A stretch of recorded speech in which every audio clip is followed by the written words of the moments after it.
Welcome to the Adaptive Minds podcast.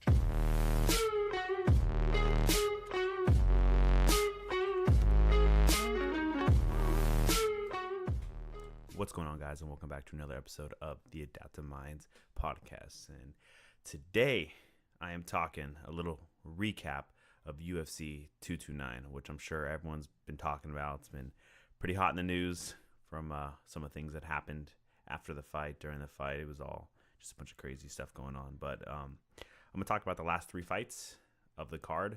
The first one with Derek Lewis. I mean, that was a pretty epic fight.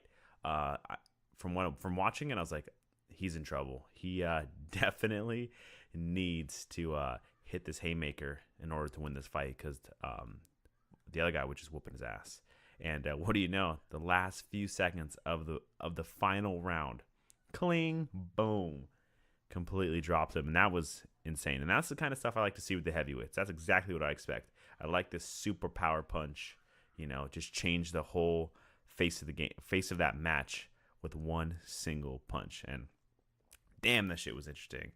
And then with the Ferguson-Pettis fight, I thought it was a very good fight, returning for Tony Ferguson after having that catastrophic knee surgery. Pretty crazy. I thought he fought really well coming back like that. And I guess he was only off the surgery 6 months or so. I mean, that's pretty soon for a recovery for such a big surgery that he had. But I guess he was ready to fight, and he proved it. Super good. Pettis, I thought he did well. It was a bloodbath. That's how I like it. I like when guys are actually exchanging, not running around. And they were just throwing bombs at each other.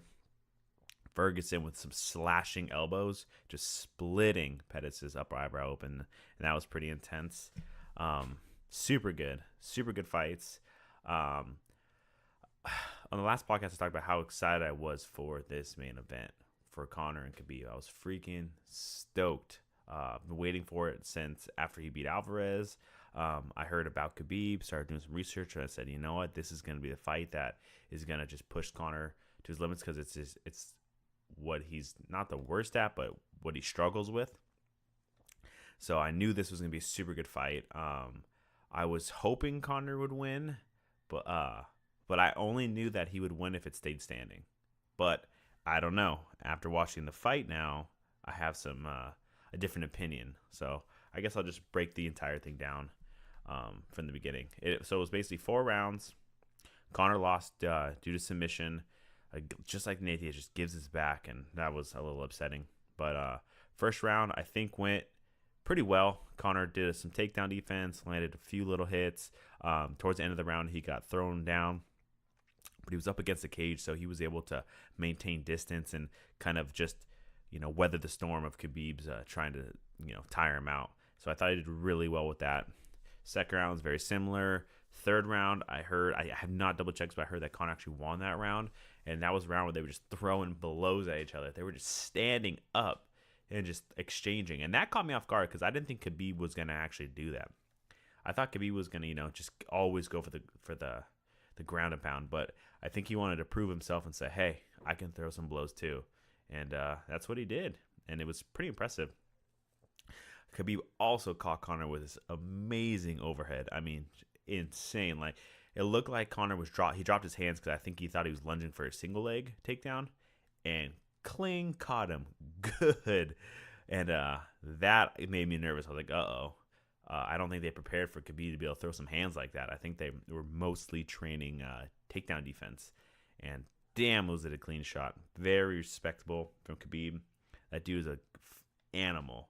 And it showed when he was on top of Conor, throwing that ground and pound, just no mercy. It was pretty amazing. He is, I want to definitely better at wrestling than I think anyone I've ever seen. It's pretty amazing what he can do, and his brutal strength with him in the Barboza fight. Same thing, just on the ground, just holding him down, and you see the look of despair on these other guys' eyes, because they just know they can't get up. The whole fight, I'm like, dude, this guy's an anaconda. Once he gets your legs tied up, it's over. He's going to control you for the rest of the round. And that's what he does, and that's why he's so damn good. But I was really impressed with his stand-up game, too, because I haven't seen much of that type of action from Khabib before.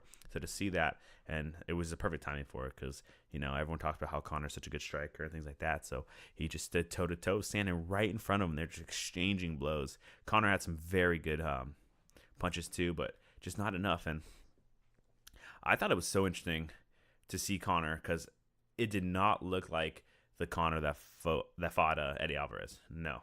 He was so much more stiffer. He just wasn't fluid because I was expecting Conor, I think I talked about this last time, to be so fluid and bouncy and to just be elusive. And he honestly wasn't that elusive. He was pretty stiff and he was heavy on his feet. I watched the Alvarez fight right before UFC 229, and I was like, damn, if this Conor shows up, Khabib's going to be in trouble because he's going to be bouncy, he's going to be quick, he's going to keep popping him, keep lighting him off. And Conor he uses his energy, I think, efficiently, even though he does burn out, but he doesn't just keep throwing a crazy amount of strikes. He throws strikes with the most amount of return, I want to say, where his strikes land, and he knows that. But for some reason this time that just wasn't happening, and he was throwing a lot. But after the whole fight breakdown and everything, I have some stats here. Khabib landed way more strikes, and that caught me off guard too. I wasn't expecting that. So it was just so interesting. It was not what I expected out of Conor. It's exactly what I expected out of Khabib. I actually did an entire live commentary that I'm going to post. I'm probably going to have to chop it up, though, because there's some dead space when, fights are ending. So I started with the Pettis fight, so when that fight ended and between rounds, there's kind of some dead space where I'd have to fill in as much commentary. But it's exactly, like I said, what I thought of Khabib. And dude's an animal. Where he goes from now, I have no idea. Where Conor goes from now, I don't know. I've heard he wants to do a rematch, but I'll be honest, I don't think there needs to be a rematch just because it was so obvious who was the better fighter. I mean, it wasn't even close. It was so obvious that Khabib just did what he did, and just is the true champion. So that's why I don't know. What do I want to see out of Conor? I don't know, because Conor's in the mindset where I know he's only going to want to do big title fights and like that. So I think he needs a warm-up fight or something to bring him back, because 2 years off is a long time from in the ring.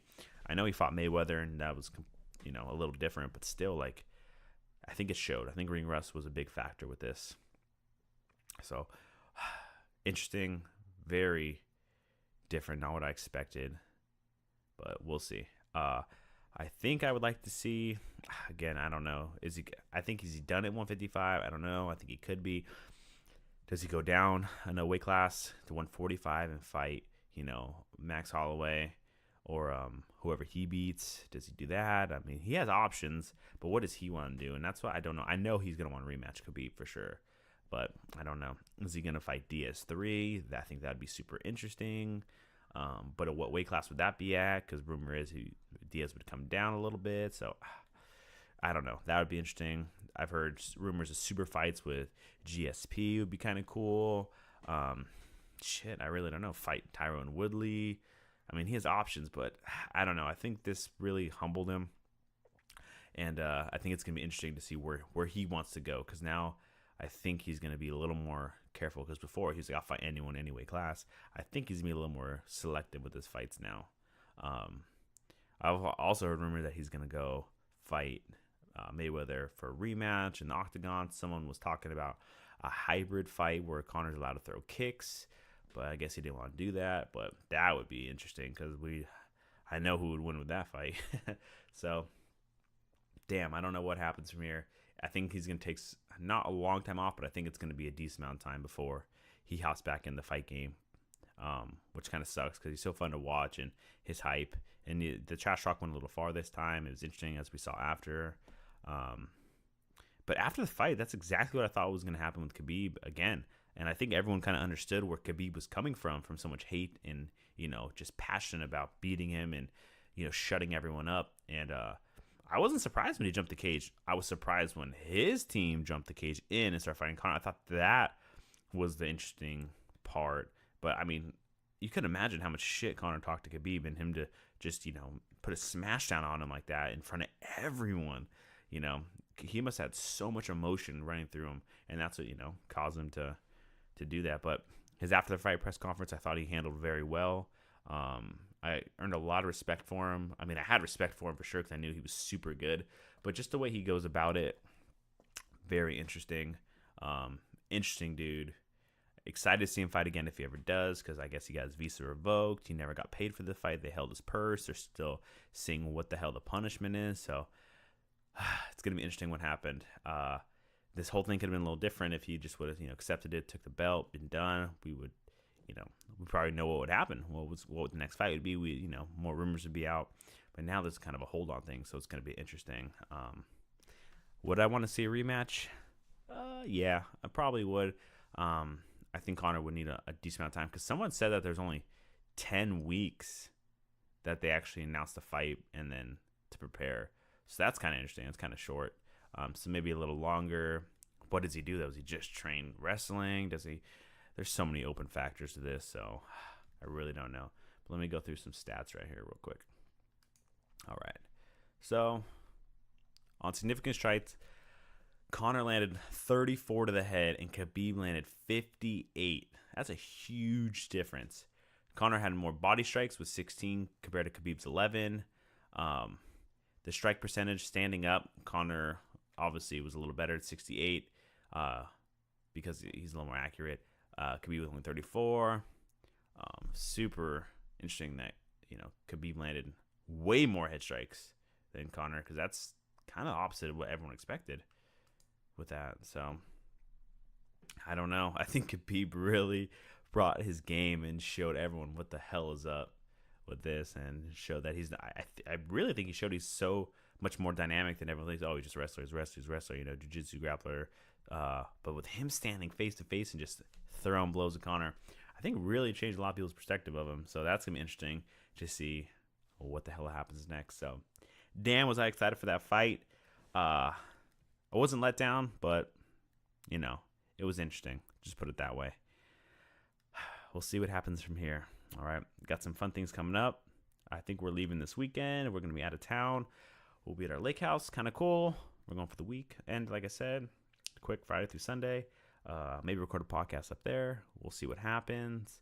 We're going to the pumpkin patch, I believe, tomorrow. I don't know when this is going to go out, but we're going to the pumpkin patch, bring in a young baby there. That'll be kind of cool. His first time. So yeah, October's looking to be so far so good.